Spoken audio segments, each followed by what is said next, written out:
Baba Jochi bvunza ika naye. Hayi wakandinopaziva iti Samuel kuno. Ndinoisa kungodarikava. Ndinongotasa ma streets izvi. Chinguru chamabvirira madoti tibirwe futi kuno. Ndikangosvika pana nkwami. Aiwa. Watobvira uko kuti tingotsvaga. Bvunza ngeza uramba uchipopoteka uri waita kuti tuye pana. Asi chibvunza iwo. Handidenga isiri mhosva yako. Bvunza iwo mukwashava. Makadizvenyi. Halo makasimira baba. Nafara chose. Tinaye. Mfunge tangoita hatingati tikurasika. But tangoita ka confusion mbichana yepatinoda kuenda. Zvishoma asi. Yepatinoda kuenda. Tikuda kutsvaga panovhurwa maline ekumavhara. Maline ekuvhura. Ekufonesa. Maline emufoni chaiwo. Vakarasa line. Ameno kuti itori foni vakatorasa foni. Saka bada kuti varivharise orivhurisa. Ameno kuti vanga vakuita kunge mwana mudiki ronoshauri vanofamba mafambiro ako. Kana ndimiwo mukatarisa zera rawo ndiye munhu anga achitarisira kunzi anganzi angarase foni. Zvese ndikuzinzwa but munoziva kunonzi kuna Kwame Korome. Ndo zvandandichitaura. Ndo street yandandichitaura iyo. Hatisi kukuziya. Aiwa kukuziya ini ndinokuziva nditi.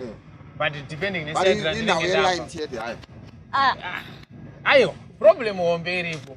Ndiye kuti taona kuti line foni yakabiwa nditi muine line. Yakabiwa here kuti makairasa. Taura? Foni ndakabirwa. Amen. Asi kumba vanomboti vakarasa dzimwe ngoti hanzi ndakatorerwa. Asi chiripo nje kuti muline imo manga muine data rakawanda. Data. Andinokuona manje. Saka manje kuti tingosiya nyaya yacho ichingonzi yatopfuura takutenga rimwe line azviite. Ende ndosaka zva data rinokwana ndofunga 8 gig. Langa rakawanda. Data rinokwana 8 gig. Saka isusu ndopatinoda kuti apa mazuva tine program. Line chero rikarasika harina kuti mazuva vanozongokuvhurirai. Aiwa mazuva eza takatarisana nazvo manje. Makatarisana neiko? Musi wa6 March kune DVD launch yava baba Everton Mulalazi. Saka iri kuitwa chi? Handimaona manje online. Virtual DVD. Iyoyo. Ende ndakatoisa data mufoni mawo tichiti tichaonera pachi. Pafoni pawo kwatinenge tiri. Iyo vakurasa zvawo. Makadi kuzorasa yenyu time kunana miyo. Because apa pari kunzi panenge paina Benjamin Tumi. DVD Ako South Africa. Bow down. Aripo. Minister Maendele varipo vaDVD. Ndikuziya chita so apa rega ndichitombomira kwandanchena ndichitokuperekedzai. Because haDVD iro raita muno Harare. Oyo muri kutoriziva? Ndikuriziva. Ndakatomirira vari kungoti 6 March.